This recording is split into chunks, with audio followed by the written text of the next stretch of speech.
Documents किसी काम के नहीं है, क्योंकि सिर्फ रजिस्ट्रेशन पेपर्स ये प्रूफ नहीं करेंगे कि आप उस प्रॉपर्टी के लीगल ओनर हो या नहीं। ऐसा मैं नहीं कह रहा, सुप्रीम कोर्ट ने कहा है। रजिस्ट्रेशन का मतलब सिर्फ इतना है कि गवर्नमेंट रिकॉर्ड्स में एंट्री हो गई है, स्टैम्प ड्यूटी और रजिस्ट्रेशन फी पे हो गई है और ट्रांजैक्शन ऑफिशियली रिकॉर्ड हो गई है। लेकिन ये सारी चीजें ये गारंटी नहीं देती कि आप उस प्रॉपर्टी के लीगल ओनर हो, क्योंकि रजिस्ट्रेशन डिपार्टमेंट ये सारी चीजें वेरीफाई नहीं करता कि जिससे आपने प्रॉपर्टी ली है उस सेलर के पास उस प्रॉपर्टी को बेचने का लीगल राइट है भी या नहीं, प्रॉपर्टी पे कोई डिस्प्यूट तो नहीं, एटसेट्रा।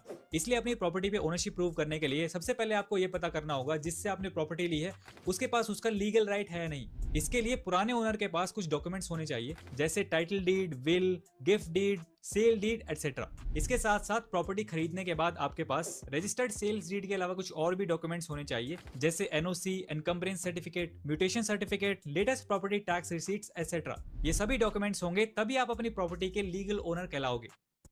आप डॉक्यूमेंट्स किसी काम के नहीं है, क्योंकि सिर्फ रजिस्ट्रेशन पेपर्स ये प्रूफ नहीं करेंगे कि आप उस प्रॉपर्टी के लीगल ओनर हो या नहीं। ऐसा मैं नहीं कह रहा, सुप्रीम कोर्ट ने कहा है। रजिस्ट्रेशन का मतलब सिर्फ इतना है कि गवर्नमेंट रिकॉर्ड्स में एंट्री हो गई है, स्टैम्प ड्यूटी और रजिस्ट्रेशन फी पे हो गई है और ट्रांजैक्शन ऑफिशियली रिकॉर्ड हो गई है। लेकिन ये सारी चीजें ये गारंटी नहीं देती कि आप उस प्रॉपर्टी के लीगल ओनर हो, क्योंकि रजिस्ट्रेशन डिपार्टमेंट ये सारी चीजें वेरीफाई नहीं करता कि जिससे आपने प्रॉपर्टी ली है उस सेलर के पास उस प्रॉपर्टी को बेचने का लीगल राइट है भी या नहीं, प्रॉपर्टी पे कोई डिस्प्यूट तो नहीं, एटसेट्रा।